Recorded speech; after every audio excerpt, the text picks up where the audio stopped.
Welcome to No Time Like Joe Time, where we look at media clips that speak truth in our hearts and insomnia in our sleep. I'm your host, Joe Johnson, and each week I have a guest host who helps me deduct all shows that make us happy. I'm very excited for my guest today. He's cool, attractive, and funny, two of the three traits I don't have. So let's welcome Travis Deur. Well, hey there, Travis. I'm so glad you were able to join. I know you've been really busy, so just want to know what have you been up to? Yeah, I just got back last night. I spent 6 days in the state of Michigan. I'm in school, so I had a lot of classes, and then I had a conference that I stuck around for. So a lot of homework, a lot of work, and life is busy, but very, very good. How about you?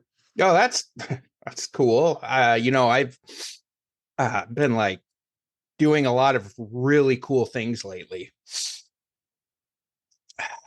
What are some of those things, Joe? A lot of stuff. I've been moving around like foot wise, feet moving. Like running? Yes, that's it. I've done a bunch of marathons lately. People say I'm the new Joe Mauer. Yeah, Joe Mauer, the baseball player, right? Yeah, I know he's a baseball player. I'm playing baseball in the minor leagues. That's where the comparison has come in, Travis. Yeah, hey, congratulations, kicking off your minor league career at the ripe old age of 39. Hey, age is just letters, Travis. I think that's numbers, Joe. You can't use numbers to spell. You use letters. You all right, Joe? Yeah, I'm good. I'm a little twitchy because I've also started F1 racing. I'm really good at it, but it's really fast. Joe, I'm starting to wonder if any of this is true. Unbelievable. When I was mountain climbing with Arnold Schwarzenegger, I told him that nobody would believe this was real, which is why I have a video proving everything I just said is real. Take a look. I am running very fast. Oh, look, a play is coming to me. I will jump and catch it. I am succeeding. Yeah. Me. I've started playing drums. I'm good. Vroom, vroom, NASCAR. Wow, I'm Joe Johnson, and I can't believe I'm climbing this mountain with you, Arnold Schwarzenegger. Yeah, you're doing very good, Joe. I will tell everybody this is absolutely true. Good work. Yeah, you're doing the best.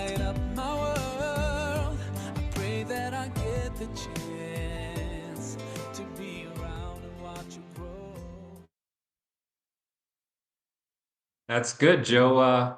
Any particular reason why you chose My Little Girl for the soundtrack? That that was the only song I could get that was royalty free. Yeah. Hey, good for you. You know I like you no matter what, right, Joe? Really? Yeah, of course. Oh, well, thanks, man. I got to be honest. That video was fake. I know it's hard to believe, but that's the power of editing. Yeah, you don't need to lie to impress me or anybody else, Joe. You're a good dude. Just be yourself. Hey, thanks, man. You're right. I needed to hear that. No more lies. No more like talking myself up. Sorry, I got a phone call. Oh, hey, Andy. How's it going? Not too bad. Nope, not performing surgery today.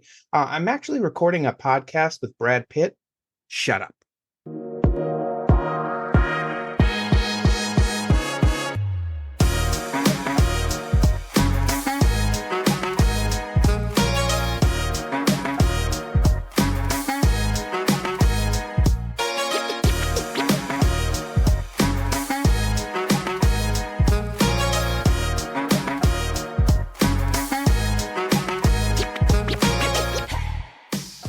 Okay, of openings, I think this might be top three most ridiculous bid opening. So thanks for. I never asked the people like, how do you feel about being part of these? I just like, here, read it. You're gonna do it. It'll be great. The Oscar for editing goes to Joe Johnson. We can share the one on acting, right? Yes. Well, in all sincerity, thank you for being here. You really are top cool guys I know, and you're one of the cool guys who you're cool by not trying to be cool. Mm. Like there's people who they put on the aviators and like they have the stylish look, and you're like, this guy's cool. And then there's people like us who we don't need that stuff. We just are. That's right. I haven't worn aviators since this morning on the way in. So. I always remember the moment I was like, Travis is really good at connecting. And it was, we were having a trunk or treat, which for those who don't know, it's where like a bunch of cars have like they'll have a setup in their car. Kids come around, do trick or treat. And we did this at our church, Faith Christian Reformed Church in New Brighton. And we had a car set up and I was kind of watching you, and you were just like, this was an event for the community, and you would just go up, you'd hone in on something that somebody was interested, or you would see like a shirt, like, oh, they went to this college, and you managed to connect with them. And I just was like, man, this guy's got a gift. Yeah, no, love people, love getting to know people. That was part of a previous professional life where they threw you in a room with 30 people you'd never met before, and you found the connection. So I think you just need to be genuinely interested in people, whether they're F1 racing, mountain climbing with celebrities, or just normal guys. I'm cool. Have you, as like somebody who connects with people, is it ever, because you meet probably people from all over the walks of life, do you ever find people who either you kind of feel like, I don't want to say, like I've talked to people, I'm like, they've done 10 times more than I've ever done or ever will do, and I have to guard myself of hyping myself up. But then I meet somebody else who I feel like I've done more, and I have to guard myself of being like prideful. Was that ever a challenge for you one way or the other? Yeah, I think I'm happy for other people that have done good stuff, right? And if that's them, great. If I've got a story to share, great. I was an intern in college at an NBC station. Mm-hmm. And there was another intern there from the college, and we got into this situation where all of a sudden I'm one-upping him and he's one-upping me. And like in my mind, finally, you win, man. It's like, this is not that important to me. Good for you. Good for me. Let's move on to the next thing. Yeah, I don't think I've been, I think it's the second one. Like if somebody is for whatever reason impressed with me, I kind of want to be like, yeah, you should be impressed with me because, and I've learned over time that I don't need to do that. Like I've actually found more joy, and I think you were kind of alluding to this, just to kind of celebrate with other people what they've done. Actually, my favorite thing to do. So one of my companies I used to work at, Foxtrot Marketing, the CEO and the head of sales, they were just like forces of nature. They would win all kinds of major awards. And so like my CEO won 40 under 40, which is like, I don't remember if I want to say it's a national recognition, but at least a state recognition. But of the 40 like most prominent female entrepreneurs. And so she made it on the list. And I went to her and I'm like, hey, Jill, congratulations on winning that award. Not to brag, but I did beat the Ender Dragon on Minecraft. And that's actually pretty hard. So it's and just like the dumbest thing to brag about. So I always had a lot of fun with that.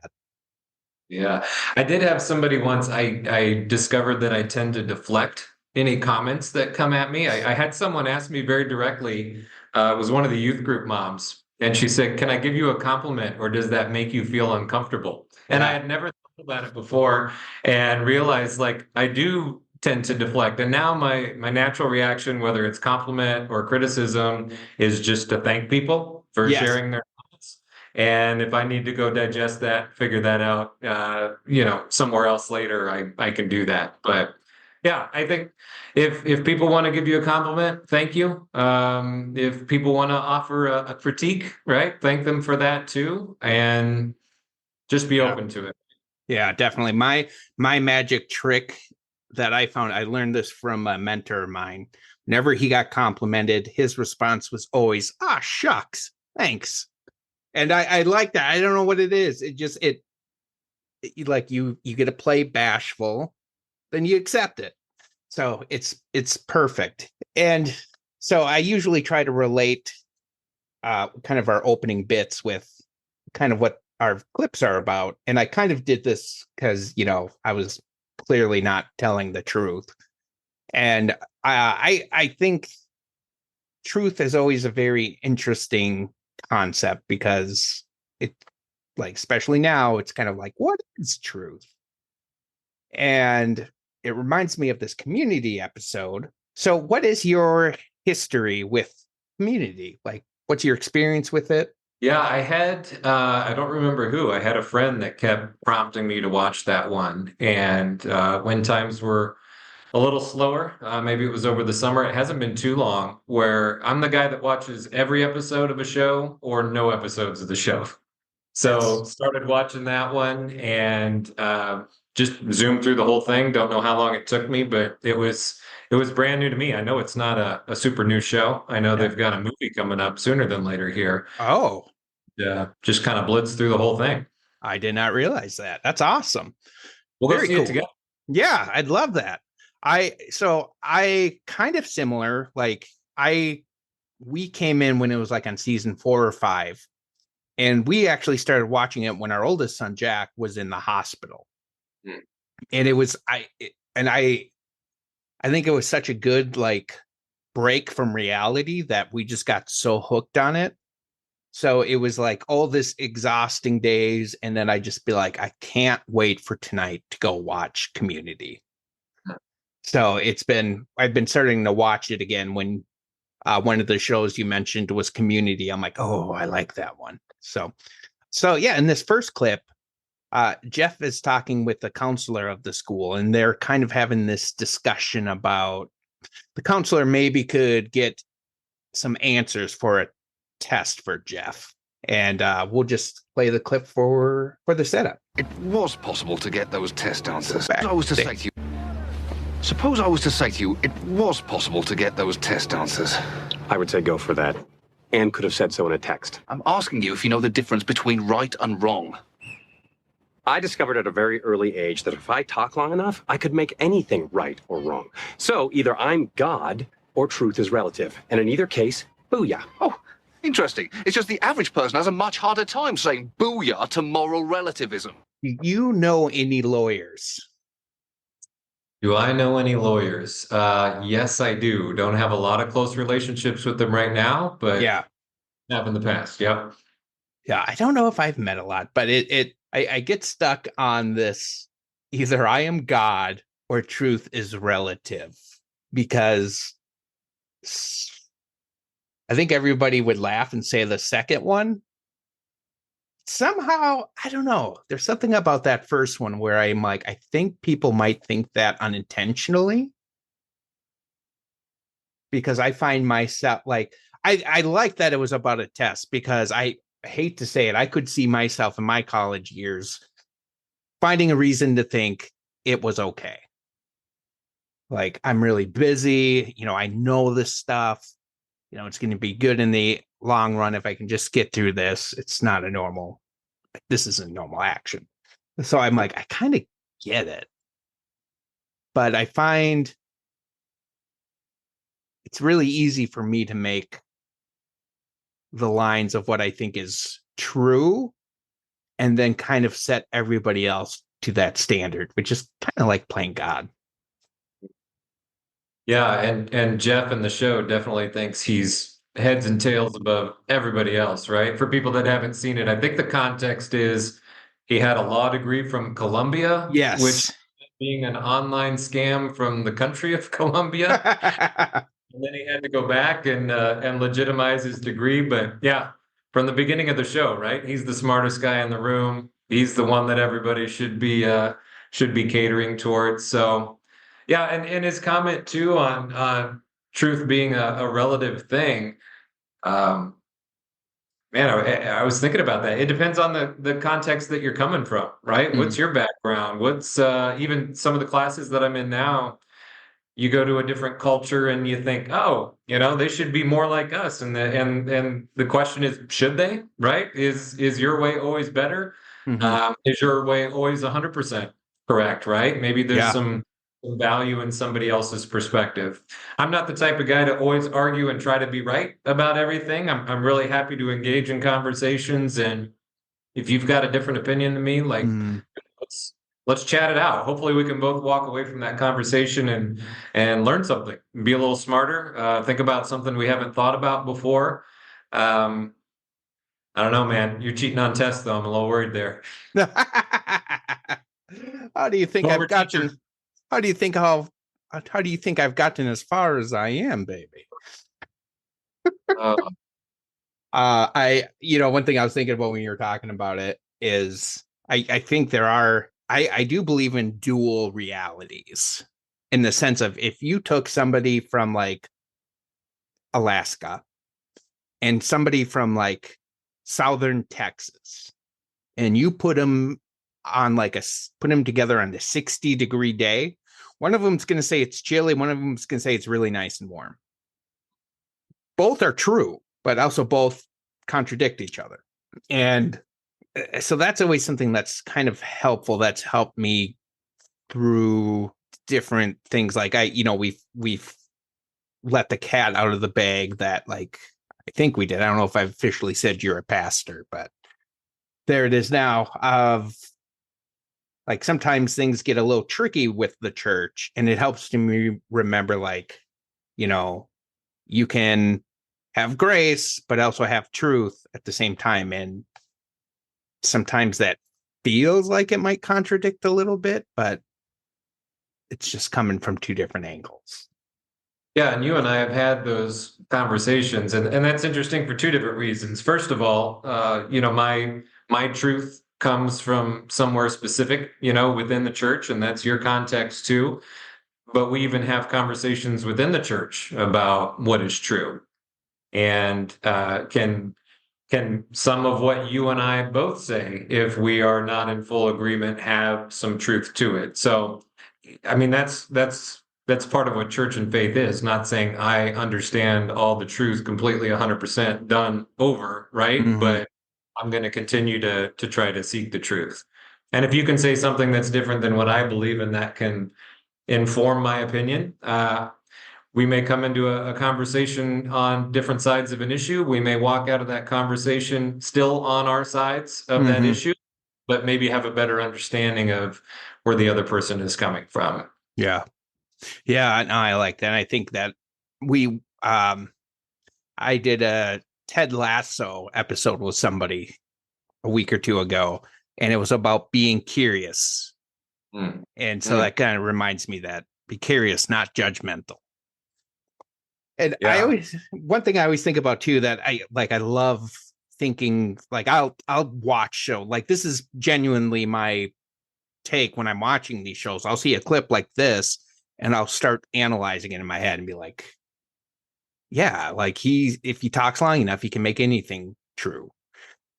And for some stuff, it's like pretty, like with this, cheating on a test, most people would say it's wrong. And, I feel like there's some things we're pretty quick, like kidnapping. I think we're all pretty quick to be like, no, that's wrong. But I kind of wonder, like, at where the like frog in the boiling water, does something change where, like there's a huge hate towards, the Asian community right now. And obviously some people think that's okay. How do you wrestle with that idea of sometimes letting truth be relative can become dangerous? And sometimes truth goes down one path, or your truth, until you flip the tables on whatever, and all of a sudden you're doing it to me and it's not okay, Yeah. right? I like the word you use, curious, though, because that's been a word for me the last couple of years, going through some transitional stuff and all of that. And even what you talked about before, meeting people that you've never met before and just being curious about what their story is. Yeah. Uh, if if your stance is different than mine on fill in the blank, whatever that is, do I start putting up walls? Do I start making assumptions about you? Or do I get curious and start asking questions? Yeah. Your life experience is different than mine. Even somebody's faith or religion could be different than mine, or maybe that's not a part of who they are. But Yeah. I want, what shapes your opinion. I want to know where commonality is. Where can we find some ground that we can stand on together, so we can understand that you're on side A, I'm side B, whatever it is, and see if we can live together on that. And maybe we don't agree, but we can still, live together in some semblance of I shouldn't say community. That's the thing of the that's Yeah. the same. But we could still be in some sort of community together, some sort of Right. fellowship, sort of relationship, and say, hey, me and Joe don't agree on this, but there's plenty that we have in common. We may continue to debate on some things that we feel strongly about that are on different sides. Mhm. But at the end of the day, I love him as a person, and we maybe just are never going to see eye to eye on that. Yeah, definitely. And kind of add on to that, I think those are all really, really good points. I think about like the curiosity. I've told this several times on this podcast already, and I'm probably going to tell it several more times, but it's just something that sticks with me. So growing up, I watched The Simpsons from like day one, like when I was like 6 years old when it first debuted.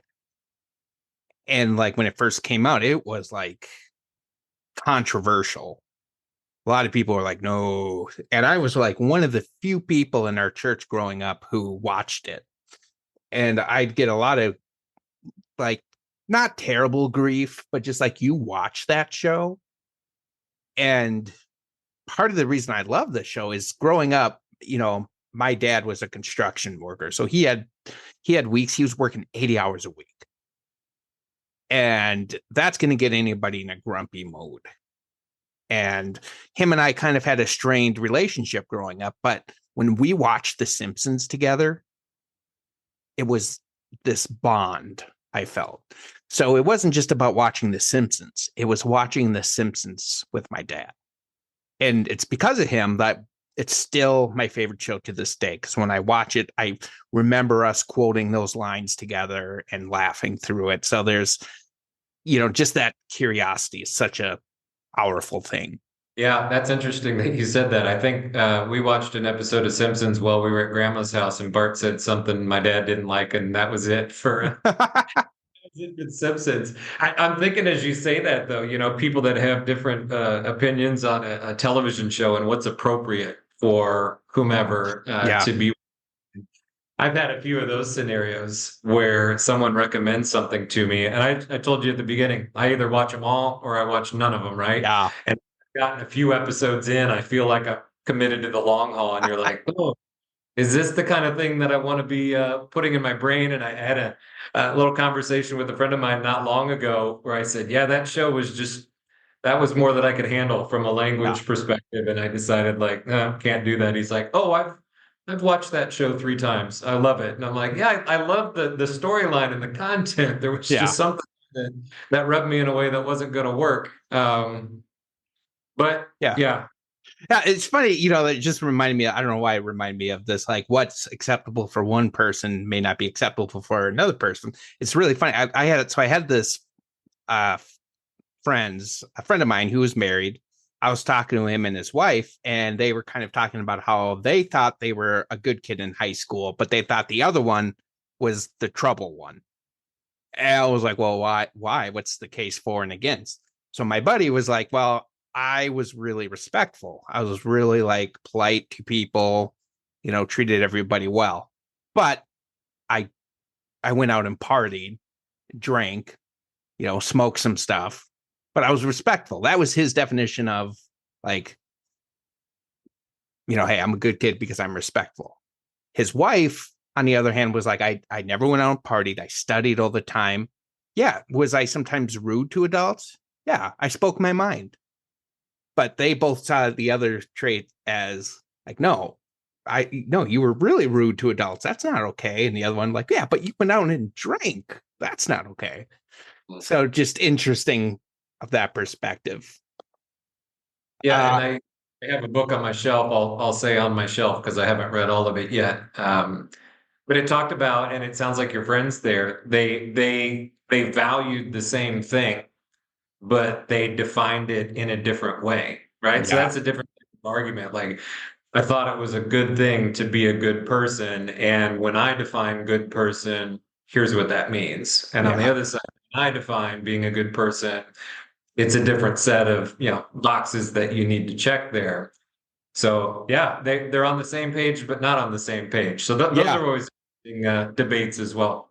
Yeah, definitely. And so, and I like what you said, like, and I've heard this a lot, and I think it's really cool how sometimes, and I've come to believe this too, like sometimes conflict can stem from something flattering. Like if I'm upset that a friend, like last minute, we were going to hang out, and last minute they're like, oh, I can't come. I'm frustrated, but I'm frustrated because I can't hang out with them. Comes from a good place.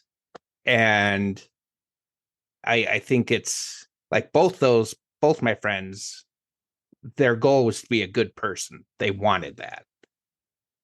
It's a kind of that universal thing that maybe brings us together. And you've talked a lot about this, about finding the commonality. So it kind of reminds me of another clip of Community where Jeff finds a simple solution to kind of help a conflict. So kind of a setup for this. So there's Troy and Abed. They're best friends. They're often probably one of my favorite parts of Community. And they're kind of in this argument. Well, earlier in the episode, he quickly just last second was like, here, I have friendship hats. Now you guys don't have to fight. And he puts the invisible hats on each one of them, and they both like just take it off, and they're in the dean's office. And so the episode kind of goes along, and they're having conflict, and it's kind of towards the wrap up. And this is kind of just what unfolds from there. Yes, and I will roll my eyes at both of you when I put them on your heads. Ugh. Because that's the way I am. Unless you use those magical friendship hats. Each other with pillows forever? Knowing that doesn't feel like enough anymore. Yeah, we're grown-ups now. We have grown-up problems. That's very clear. Unless you use those magical friendship hats that I got for you. We're not stupid, Jeffrey.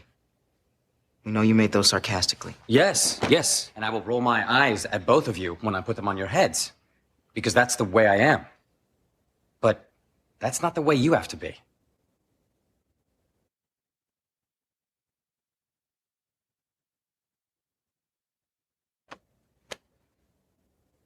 We might be interested. Okay, then. Here's your magical friendship hat. And Jeff. What? You left the magical friendship hats at the dean's office? Right. Of course. I'll go get them. So Jeff went out, and he stayed out long enough to make them believe he had gone back to the office. It was a nice touch. Here you go. Lucky no one grabbed him, huh?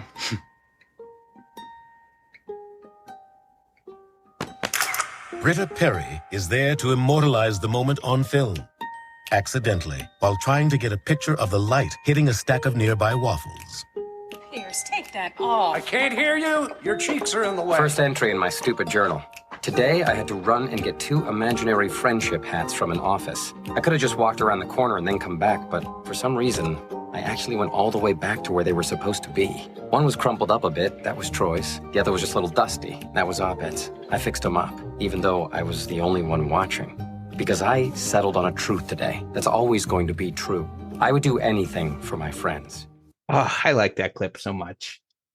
Yeah, first we got to recognize Troy and Abed, one of the greatest friendships in the history of television. They have some great, great moments on Community. Yes, yes, definitely. And part of the reason I want to do this is to expose people to new shows. So if you haven't watched Community, gotta go check it out. It's awesome. Yeah, I love that they're both kind of already in sync. When Jeff puts the hats on, like they both have that look like, Jeff, come on. They both know. And I don't know, I think it shows character growth, and it's so sweet that Jeff actually goes to the dean's office. Like he doesn't, I mean, he says he actually went to the dean's office, but he doesn't just go to the dean's office. He goes and picks them up. And I I just love the end. It's like the truth I discovered is I'll do anything for my friends.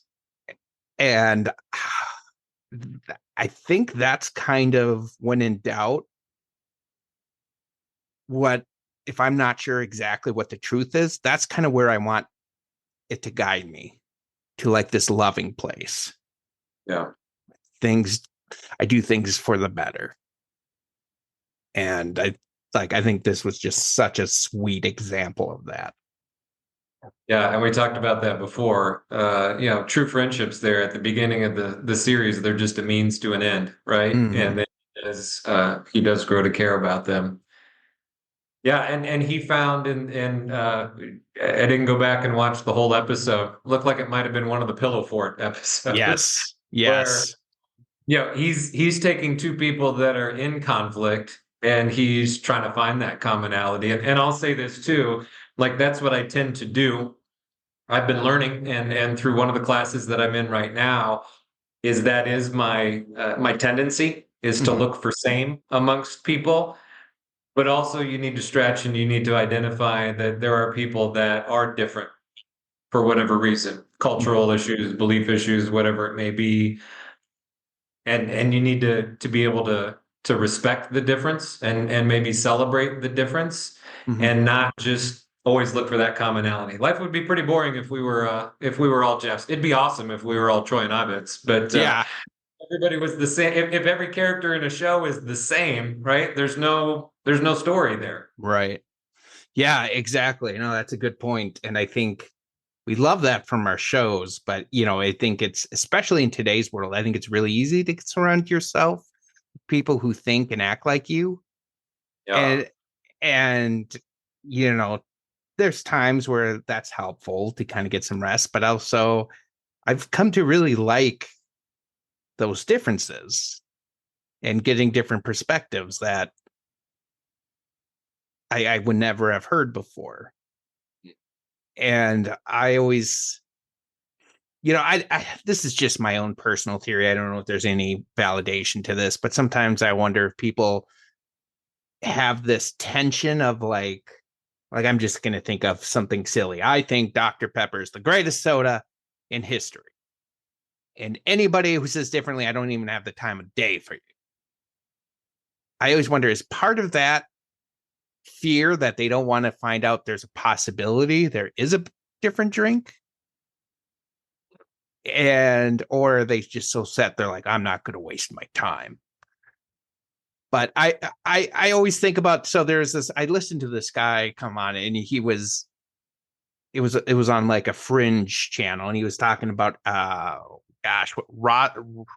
Roswell, I think the famous like 50s alien ship crash. And this guy was he was a very respected UFO enthusiast in the community, but he talked about how he did not think that was a UFO sighting.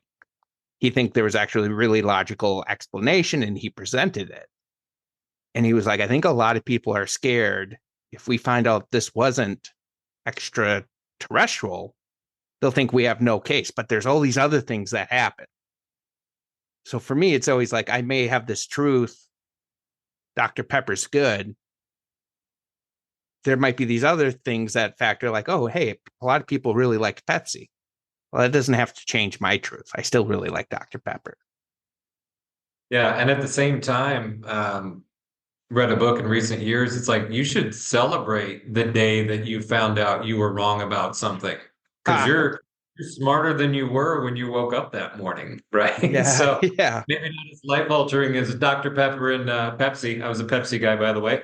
Me too. But like if you introduced me to something that and you said it there, right? Like I don't want to be wrong. I don't want somebody to put something in front of me that changes my mind because then I look like I'm weak, right? Because I changed my mind. It's like we're allowed to grow as people. We're allowed to Yeah, discover new things.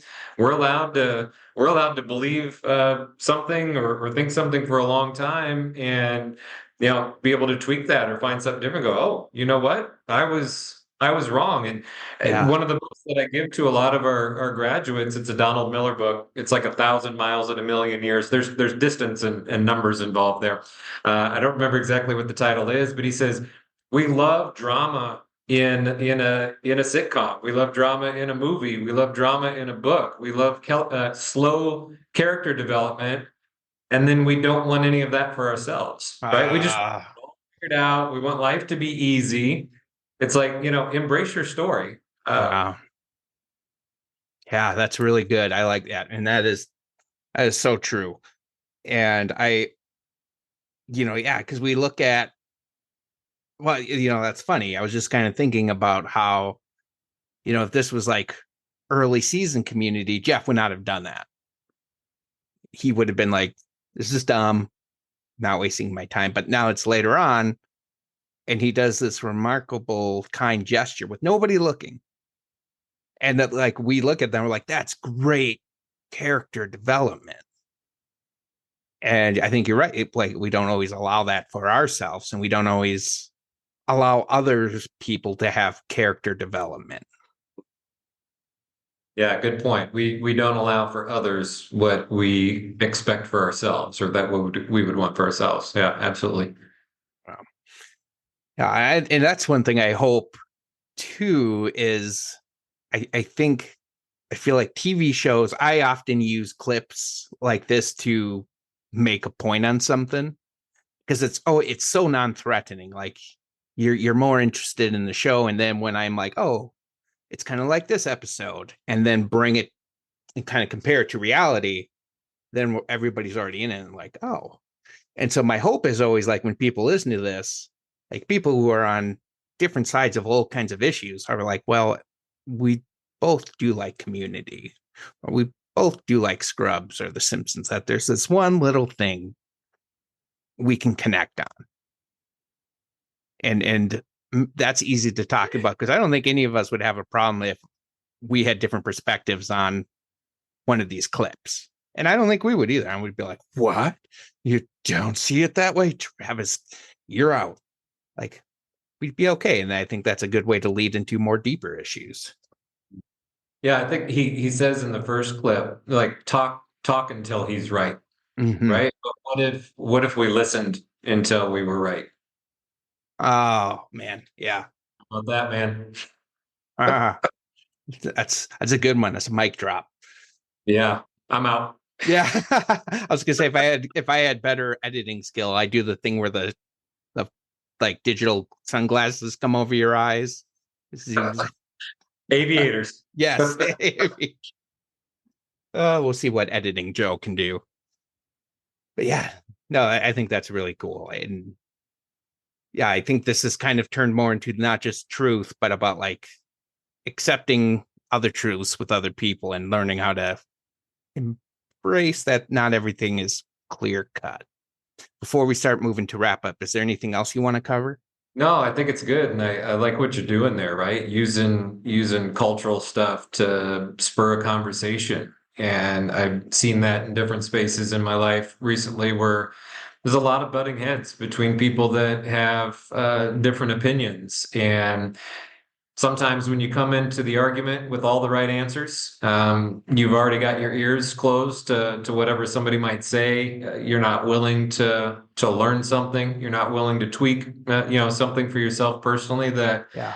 maybe you know the truth, but you could know it better, right? Or understand it better. And you mentioned some of the church related stuff earlier too. Even folks within the same church can have different perspectives on what that means to them, right? And how that informs what their opinions are and how they want to move. And life would be kind of boring if we hung out with people that were exactly the same as we are.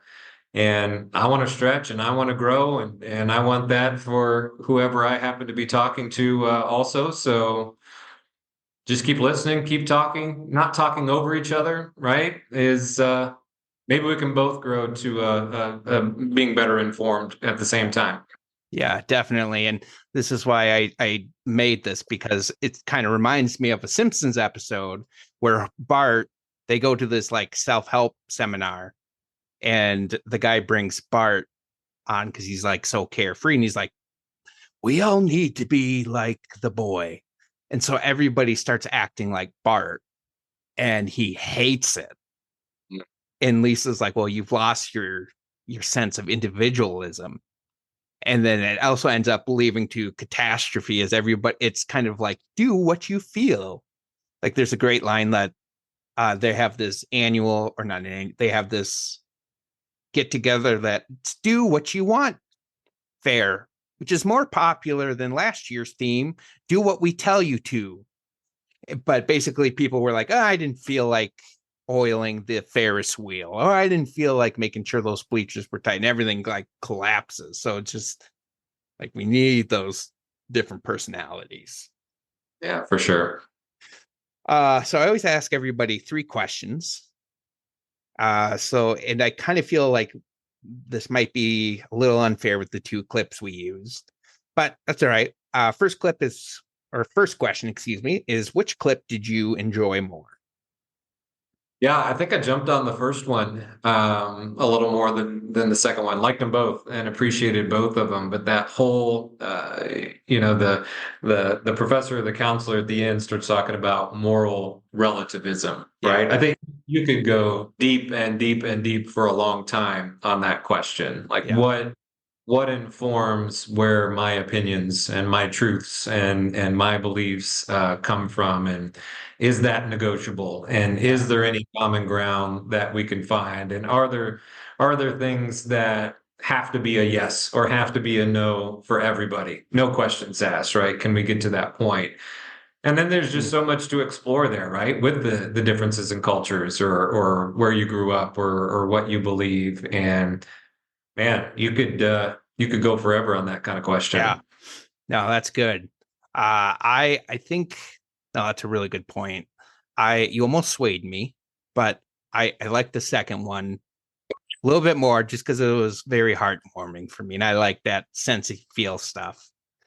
And I'll send you a magic friendship hat. Yes, love it. Just an empty box. Like Rachel's there, and she's like, "What? It's beautiful." It's arrived. The second question is, which clip did you feel like we got more conversation out of? Yeah, really a little bit of both. Felt it was kind of balanced there. And I appreciate what you talked about too with the character development of a character like Jeff. Early series, later series, this situation, that situation. That's what you want to see, right? That's why it is heartwarming, because you knew who Jeff was at the beginning of the series. And I like the character too that says, he even stepped outside and pretended like he went back to the office, and then you see the security footages. It's like, no, he did, and he's fixing the invisible. Yeah. That was really cool. So yeah, maybe the first one more on an intellectual debate deep dive, and the second one really on more of the heartwarming aspect of it. And you need that kind of balance in a show, and I guess that kind of fits with the conversation we're having too, right? Is get into the nuts and bolts of the conversation, but love people and want what's best for people, and show a little grace and a little heart when you're having those types of deep conversations too. Yes, absolutely. Well said. I couldn't agree more with you. I think the first one probably I guess it depended on the day. Right now I'm like, felt like I got more out of the first one because there's a rabbit hole you could go down on like where, I'm going to stay out of the rabbit hole, but there's just so many aspects of daily life and truth you can get out of. So I agree. Final question is, if you had to pick one of these two clips to do just a deep dive in, and we had to like dissect every aspect of it, which clip would you do? Yeah, probably defaulting to the first one. We can disagree on that and debate it. That'll give us something. I think the only reason I like to do the second one is so we can talk about the fact that the picture was immortalized by accidentally taking a picture of waffles. And as they're in the midst of doing their secret handshake, which my son and I do, and he's never seen an episode. Like I binged through it, and I'm like, hey, we got a new handshake, and he just rolls with it, and it's great. If the deep dive is just us going down the Trojan rabbit hole, then you can sway me easily. I'd happily go through that again. Yeah. Awesome. Very cool. So kind of to like finish this up, usually what I'll tell people if people are listening to this episode, because we're putting it on YouTube and it's going to be a podcast too, but if people are like, dang, this Travis guy is cool, you can always leave a comment for us. Otherwise, you do go to Faith Christian Reformed Church, which is in New Brighton, Minnesota. So if you guys are in that area and you're looking for, some community, go check out that place. You can find Travis there. If anybody was like, this guy's sure cool, any other suggestions for how to find you, or does that cover everything? Yeah, my email address is on the website, and I love talking ministry for folks that are in that or are church people, and I'm happy to talk over chicken fingers or coffee or whatever else too. And I just, you mentioned that at the beginning. I just love connecting with people, love having conversations, love hearing about what makes you the same as me and what makes you different than me, and I'm open to all that. Yeah. Well, and that's what I appreciate about you so much, and why I was so happy to have you on is, Travis is a great person to talk to. Like I've talked to him about like, hey, I'm having frustrations and I don't get the situation, and always felt very welcome and open to have those thoughts. So you do great at that. So Faith is very lucky to have you, and very happy that you agreed to come on and do this. It means a lot to me, really does. So thank you so much for being here, Travis. And for everybody else, we'll see you next time. And for the record, I think Joe is cool, attractive, and funny. All three of those things. You get yes. And here's your Vimo payment. Thank you.